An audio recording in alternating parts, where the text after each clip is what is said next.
intilganga tole yor deydi. Sandan harakot, mandan barakot deydi. Tirikchilikda ayb yo'q deydi. Halolmi?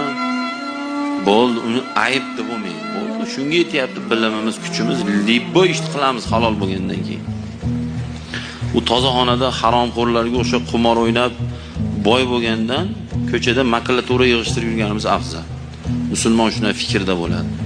Yoki ana haromxo'r o'g'rilarga o'xshab nima misol janozada bittasini velosipedini minib ketsa, misol talpada bilmay gogoda bo'lib qoladi-yu. Janozada velosipedlar yo'qoladi masalan. O'sha haromxo'r ham keladi janozaga. Ko'zi chamqaladi, turib saloti janoza deganda ular endi o'zini ishi-ku professional bo'ladi. Shunday bitta hojdadani velosipedni minib ketdi. Germanskiy bo'lsa $500. 10 minut. Shunday bitta bosadi, bitta rangni o'zgartiradi, ochiq sotib $500.